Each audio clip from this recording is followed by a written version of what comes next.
So let's talk about making adjustments to our forecast ratios. Let's make an assumption. I have purchased Solomon's company, and I'm going to add it to my company. And as I do so, I'm exposing it to my customer base. I'm exposing it to my vendor contracts. My company happens to be a lot bigger than Solomon's. It's how I was able to buy him rather than him having to buy me, okay? I get better prices. So I produce 1 million widgets a month, whereas Solomon produces 100,000 widgets a month. And I get better costs on my inputs to the widgets than Solomon does just because of the sheer scale of my operation. I think that would make sense to us. So I get a slightly better price. In fact, maybe I get a 2% better price than Solomon gets on those input costs.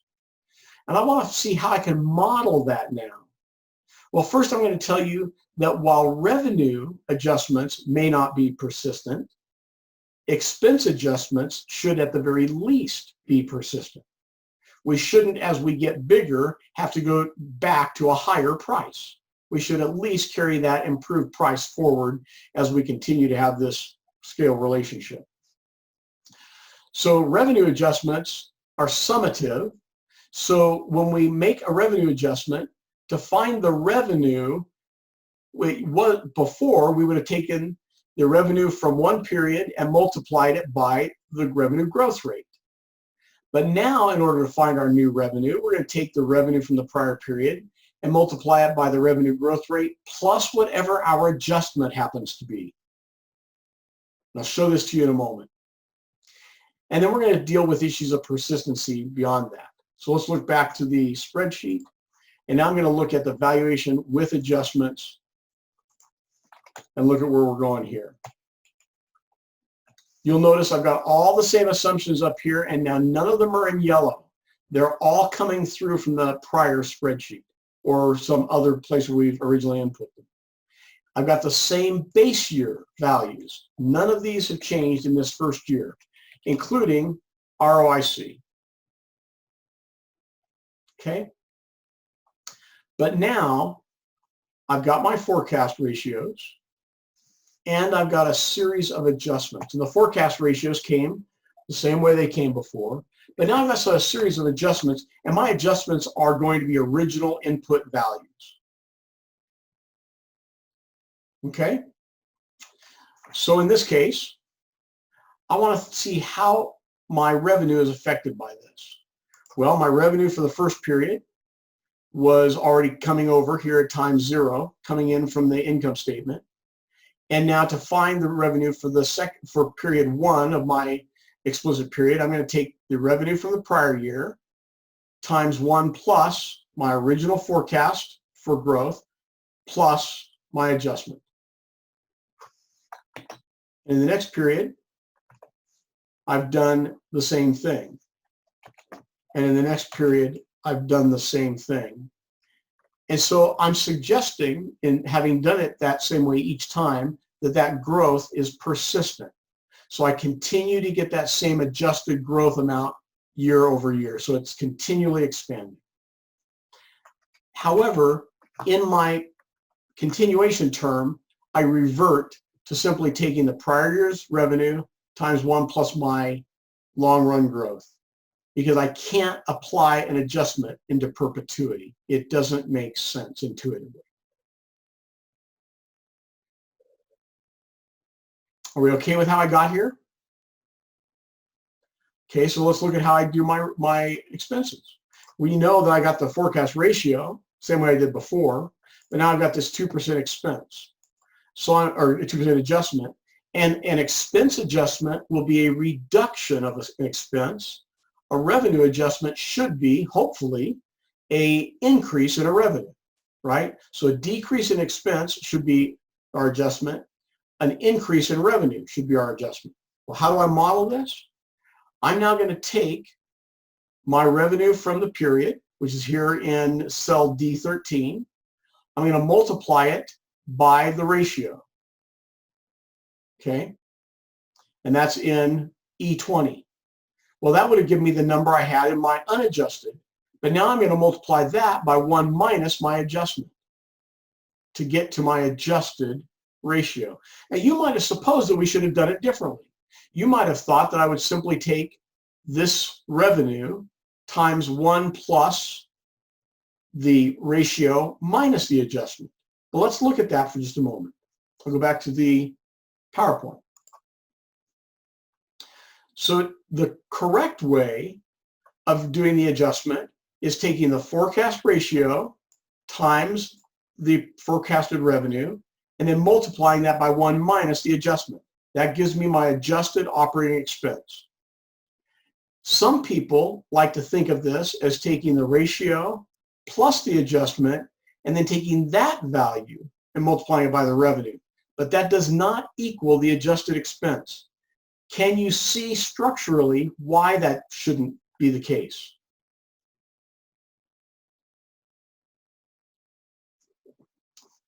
What is the adjustment a percentage of? Is it a percentage of revenue, or is it a percentage of what my expense has been? Well, I think that we're going to agree that it's a percentage of what my expense has been. Okay? If I say to Solomon, I got a 2% improvement on this operating expense, he doesn't think I got an improvement equal to 2% of the revenue. He thinks I got an improvement equal to 2% of whatever the expense was, right?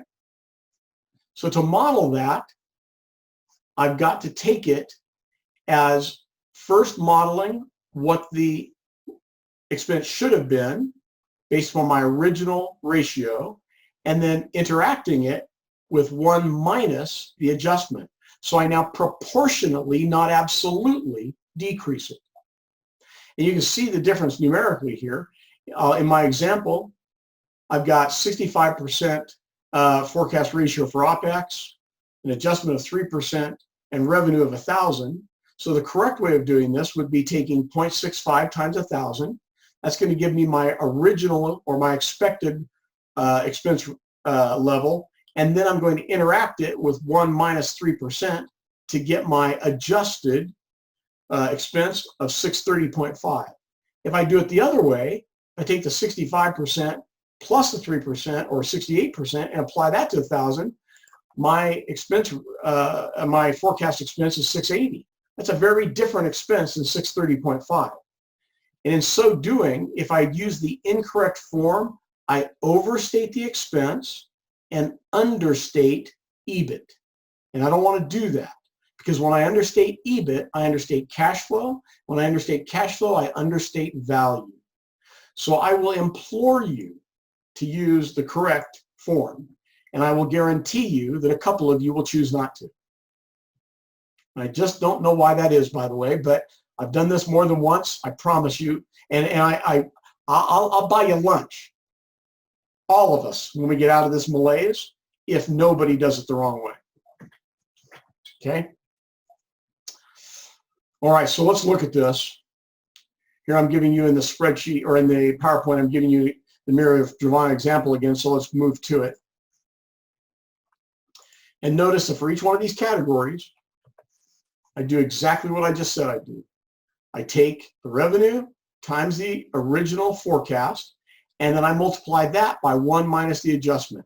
And I do that for every one of these periods, including my continuation terms forecast, because they are persistent for expenses.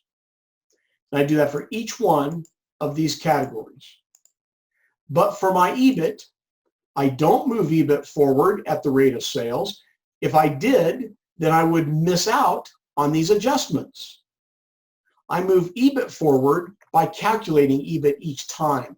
Remember what I told you when we looked at this one without adjustments, how I do EBIT and how we want to calculate it each time? Well, without adjustments, I could have simply moved EBIT forward at the same rate of sales, and it wouldn't have changed my outcomes. But when I do the adjustments, it will change my outcomes. It'll change them dramatically if I do that. I can't do that. Well, interest expense, I'm going to go ahead and do the exact same thing. Invested capital is a composite of net working capital and fixed assets, which again, I'm simply moving those forward at the rate of sales. And free cash flow I'm calculating. So I'm going to recommend that you first create, when you get to this assignment, you first create this part of the spreadsheet, You're going to be responsible for this in this next assignment. You first create it without adjustments. And then once you have that solid, then copy it to another worksheet and then apply your adjustments. It'll save you a ton of time if you'll do it that way. Because then all you have to do is change the formulae within these cells that are active. Any question about that? I guess I do have a question about the overall. So if I'm looking at the tabs in this, I don't know, Rick, maybe silly question. What is an adjustment? Why would we? Good question. And I apologize, Jason, I probably wasn't specific enough about that as we began. So let's assume for a minute that I bought your company, and you are you're a good producer of recreational products, but so am I, and my company's just 2 or 3 times the size of yours. So I have a reduced price or cost at which I buy my inputs. And maybe in the terms of my production and service cost, I have a labor contract that's 2% less overall than your labor is costing you. My equipment purchases about 1% less. My sales and marketing, I do some aggregate buys, I get 3% less. Okay? And because I have these, I then can apply these adjustments. Now you might say that these are best owner premiums. I might be a, quote, better owner because I can get a lower cost. Oh, I may not be a better manager. I'm just bigger, okay? Or maybe I've been around longer, whatever it happens to be. So I get these improved costs. Those might be a best owner premium. Or Casey decides that he wants to do, he's going to step up in the company and he's going to take over the role of CEO.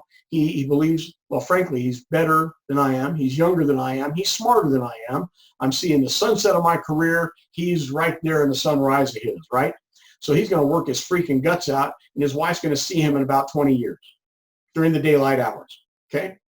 Well, with all that extra effort, with all that smarts, he's going to go back to our suppliers. He's going to go back to our labor unions, and he's going to negotiate better prices. He's better than I am, and he's going to get them. And he wants to find a way to forecast what all that effort, that time and turmoil is going to do for him.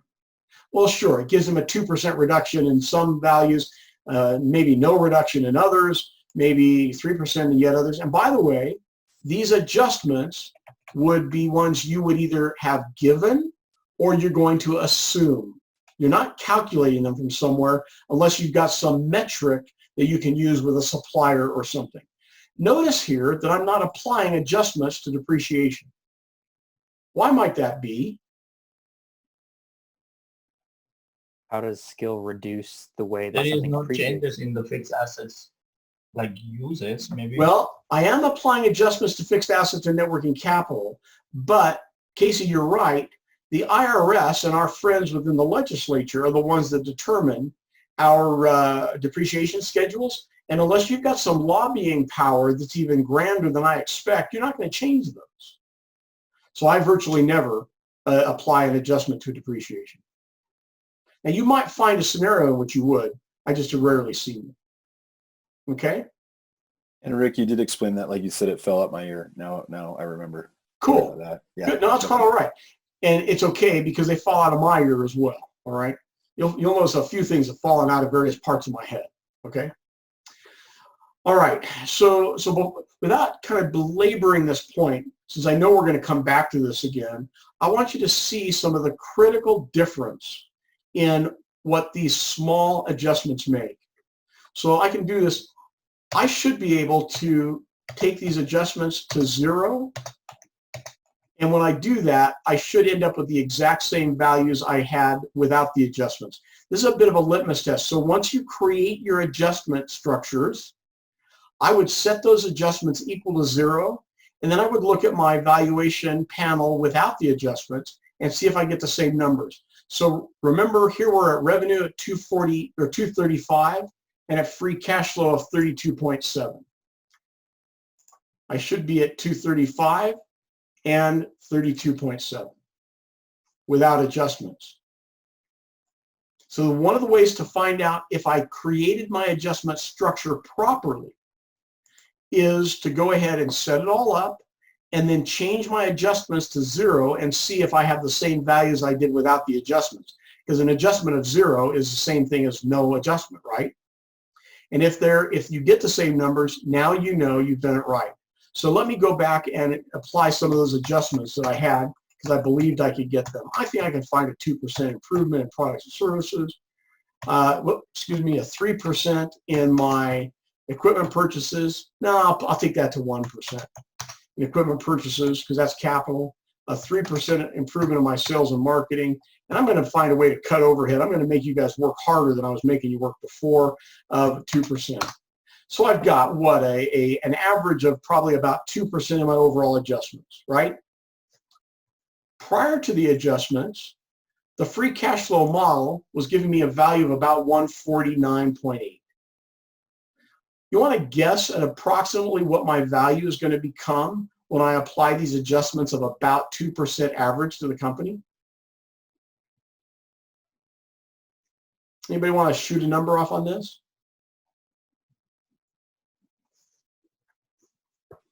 Oh, come on, be brave. 200. 200. You're awfully darn close. In fact, it couldn't have gotten any better. You've either seen it, in which case I'm impressed, or you're really good at guessing, in which case, well, I'm still impressed. Okay? Why do we have to do this? Let's just ask Jason for all the answers. No, I guessed. Well, apparently your ability to guess is pretty high. So I wouldn't undercut that, Jason. Yeah, we had a $50 million improvement, or a 33% improvement by applying approximately 2% adjustments. That's the dynamics of adjustments.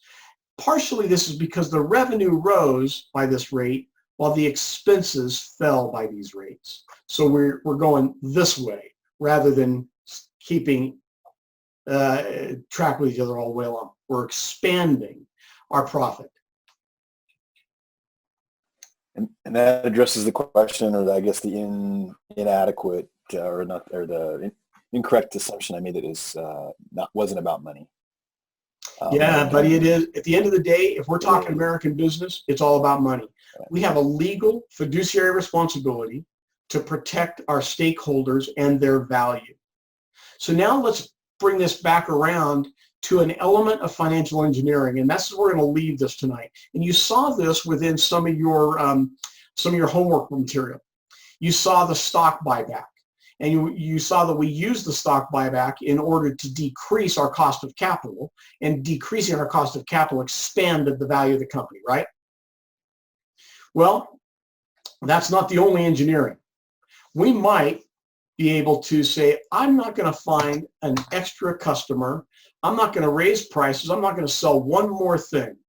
But if I can go to my suppliers, my customers, or rather my employees, my vendors, and if I can get tiny little improvements, maybe it's just a 1% improvement. I mean, how hard is it to get a 1% discount from one of your suppliers? I think we would all agree it's not very hard. But if I do it, it increased my value by $15 million. So is it worth going out and begging suppliers for a 1% improvement in cost? Well, it depends on how much you like $15 million. I kind of dig $15 million, and I'd beg for almost anything to get $15 million. Not really, but I think you get my point. And Rick, I'm sorry, and we're in a perfect world assuming that that's the same exact supplier, the same exact product, and we're not compromising product quality for a lower price. Jason, that's a really good point. I think we would agree that if I have my input coming from Switzerland in a very finely tuned craftsman shop where the precision and the tolerances are unbelievably accurate. If I now take that and go to Malaysia, let's say, to a high volume shop where I get cheap prices and there's no oversight, I'm probably going to get a much better price, but I'm also going to sacrifice quality. Sacrificing quality, then, I'm going to believe, as I think that you're inferring, will probably bring about a reduction in my revenue. So yes, it is making that assumption.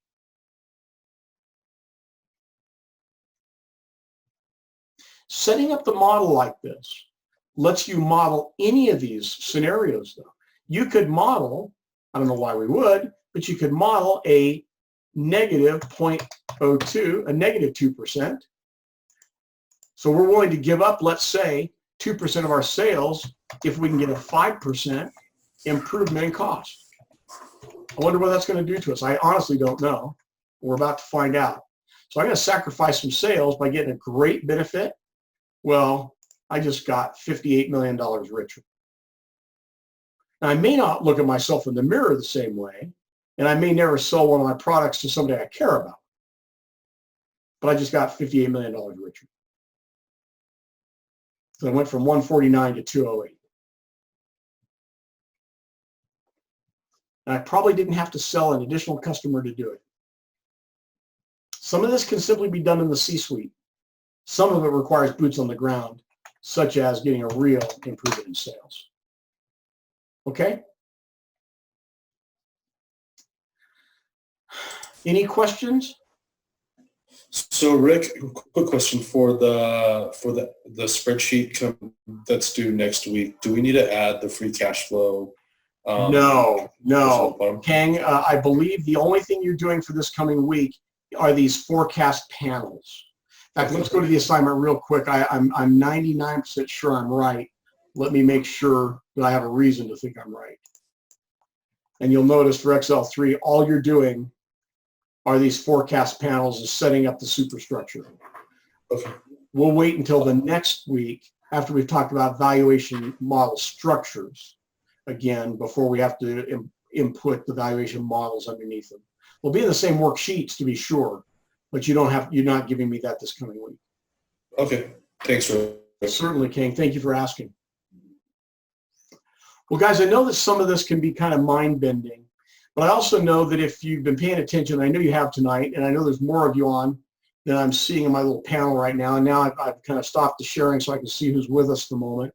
I see that there's 10 or 11 of us that are with us at the moment. So having gone through this is going to help you, but I'm going to implore you to view the videos from tonight after I post them sometime tomorrow. Because after this percolates in the back of your head overnight and during the day tomorrow, as you're starting to look at maybe some of the assignment work, then you're going to come up with questions again. I'm going to ask you to watch these videos again.